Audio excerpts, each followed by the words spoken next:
পঞ্চম শ্রেণীর গণিত বইয়ের আজকের ভিডিওতে আমরা 37 পৃষ্ঠা নিয়ে আলোচনা করব। তো আজকের ভিডিওতে আমরা শিখব যে কোন কোন সংখ্যা 3 দ্বারা বিভাজ্য, মানে যে কোনো সংখ্যা দেখে আমরা বুঝতে পারবো যে ওই সংখ্যাটা 3 দ্বারা বিভাজ্য কিনা, বা সেটাই কিভাবে যে আমরা বুঝবো সেটা বিস্তারিত এখানে আলোচনা করব। তো এখানে দেখো লেখা আছে যে 3-এর সকল গুণিতকই 3 দ্বারা বিভাজ্য। তো 3-এর গুণিতক কোনগুলো? 3-এর গুণিতক হচ্ছে 3 অক্ষে 3, 3 দুগুণী 6, 3 তিরিক্ষে 9। মানে 3কে যদি 1, 2, 3 বা এই টাইপের যে কোনো পূর্ণ সংখ্যা দিয়ে গুণ করলে যে সংখ্যাগুলো পাবো সেগুলাই হচ্ছে 3-এর গুণিতক। আর ওই গুণিতক প্রত্যেকটা সংখ্যাই হচ্ছে 3 দ্বারা বিভাজ্য। এখানে দেখো এই যে 24 পর্যন্ত লেখা আছে, এখানে প্রত্যেকটা সংখ্যাই কি এই 3 দ্বারা এই সংখ্যাগুলো বিভাজ্য। এইভাবে যদি আমরা এই 3 8 24, 3 9 27, 3 10 30 এইভাবে যেতেই থাকি, প্রত্যেকটা সংখ্যায় 3 দ্বারা বিভাজ্য হবে।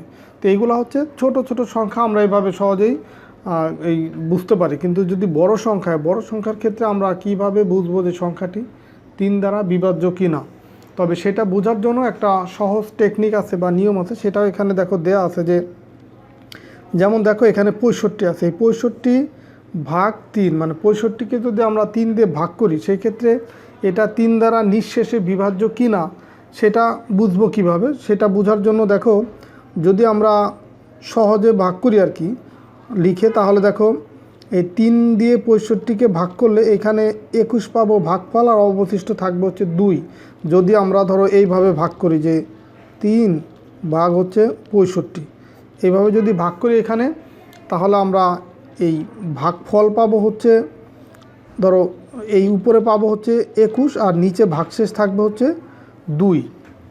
তাহলে এটা কি 3 দ্বারা বিভাজ্য হবে না, মানে 3 যেহেতু ভাগশেষ থাকতেছে তার মানে 3 দ্বারা এটা নিঃশেষে বিভাজ্য না। তবে এইটা যে ভাগ করে বুঝবো, এই ভাগ করা ছাড়াও সহজে বোঝা যায়, সেটাই যে ডান পাশে দেওয়া আছে যে এই 65-র 6 যোগ 5, এই দুইটা অঙ্ক যে আছে সেই 6 যোগ 5 যোগ করলে কত হয়? 11 হয়। তো যোগফল এই দুইটা অঙ্কের যে কোনো সংখ্যার অঙ্কগুলা যোগ করলে যে সংখ্যাটা পাবো সেই সংখ্যা যদি 3 দ্বারা বিভাজ্য হয়, তাহলে ওই সংখ্যাটাও 3 দ্বারা বিভাজ্য হবে। যেমন দেখো এখানে 6 আর 5 যোগ করছি, পেলাম কত? 11। তো 11 তো একটা ছোট সংখ্যা, 65-র তুলনায় ছোট সংখ্যা। তো এই সংখ্যাটা এই 11 যদি 3 দ্বারা বিভাজ্য না হয়, তাহলে এটা 3 দ্বারা বিভাজ্য হবে না। তো 11 তো 3 দ্বারা বিভাজ্য না, 3 দ্বারা বিভাজ্য হচ্ছে 3, 6, 9, 12, 15 এই সংখ্যাগুলি। তো 11 তো 3 দ্বারা বিভাজ্য না, তার মানে এই 65ও 3 দ্বারা বিভাজ্য না।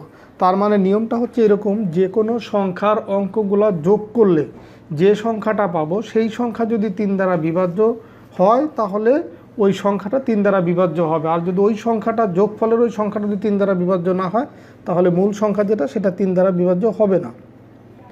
তো এরপরে দেখো যে 120 ভাগ 3। তো 120কে যদি আমরা আলাদা আলাদাভাবে অঙ্কগুলো যোগ করি, 1 যোগ 2 যোগ 0, তাহলে এখানে কত পাবো? 1 আর 2 যোগ করলে 3, 3 আর 0 যোগ করলে 3, এই 3 পেলাম। তো 3 দ্বারা বিভাজ্য, তার মানে এই সংখ্যাটা 3 দ্বারা বিভাজ্য। এখানে হবে হ্যাঁ, 3 দ্বারা বিভাজ্য কিনা, উত্তর হবে কি হ্যাঁ। আবার দেখো এখানে 432 ভাগ 3। তো এই 432-এর এই 4 যোগ 3 যোগ 2, তাহলে কত পাই? 4 আর 3 হচ্ছে 7, 7 আর 2 9, এখানে 9 পেলাম। 9 তো 3 দ্বারা বিভাজ্য, তাহলে এই 432 এই সংখ্যাটাও 3 দ্বারা বিভাজ্য। আর এই যোগফল করে যদি এই যে 11 বা এই টাইপের সংখ্যা পেতাম যেটা 3 দ্বারা বিভাজ্য না, তাহলে কিন্তু মূল সংখ্যাটা 3 দ্বারা বিভাজ্য হতো না। তাহলে এইখানে আমরা যে 120 ভাগ 3, এই 40 অবশিষ্ট 0, এখানে যেহেতু এই অঙ্কগুলার যোগফল এখানে থেকে দেখলাম যে এটা নিঃশেষে বিভাজ্য, তাহলে এটা 3 দ্বারা বিভাজ্য হবে। তো আমরা এটা হচ্ছে নর্মালি ভাগ করে এই ভাগফল আর ভাগশেষ বের করে আমরা বুঝতে পারি এইভাবে। আর ডান পাশের থেকে সহজ নিয়ম, এই বাম পাশের তুলনায় ডান পাশের এটা হচ্ছে আরও সহজ নিয়ম, যে অঙ্কগুলো যোগ করে যে ছোট সংখ্যা পাবো সেই সংখ্যাটা যদি 3 দ্বারা বিভাজ্য হয়, তাহলে ওই সংখ্যাটা 3 দ্বারা বিভাজ্য হবে। তো 432 নর্মালি এইভাবে ভাগ করে দেখব যে পেলাম হচ্ছে 144 আর অবশিষ্ট 0, তার মানে এটাও 3 দ্বারা বিভাজ্য।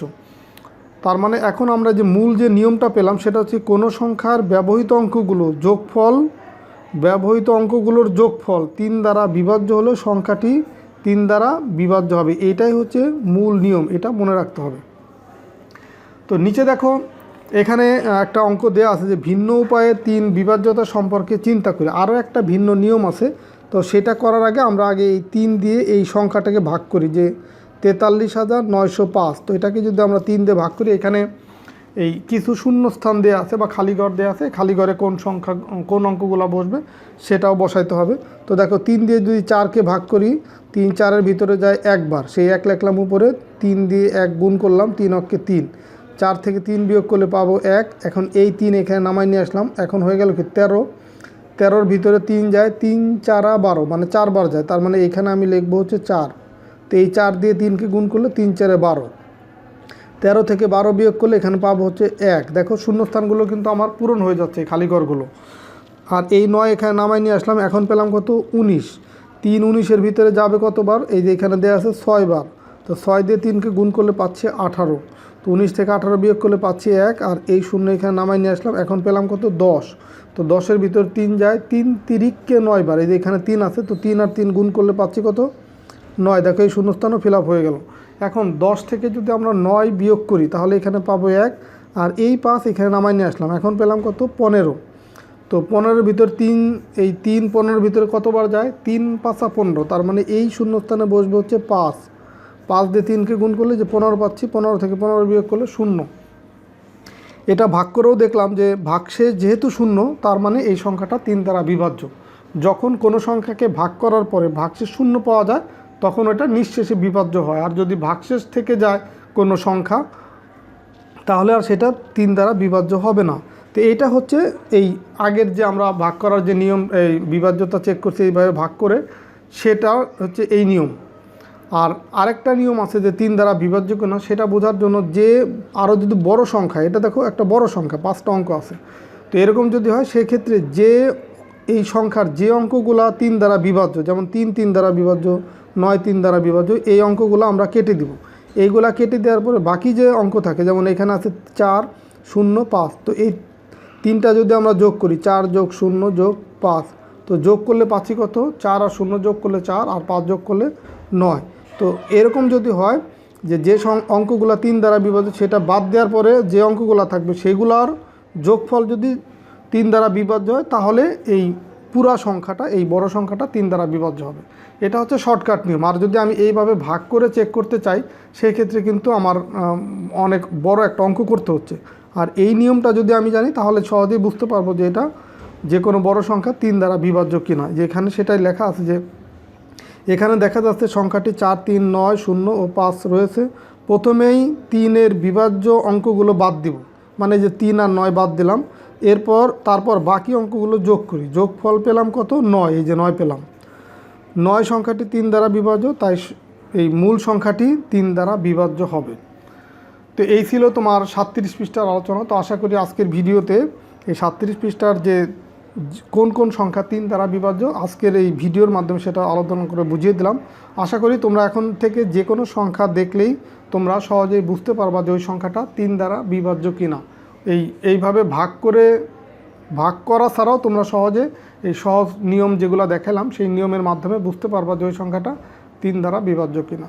তো ঠিক আছে, সবাই ভালো থাকো, সুস্থ থাকো। পরবর্তী ভিডিওতে আমরা 38 পৃষ্ঠা নিয়ে আলোচনা করব। আল্লাহ হাফেজ।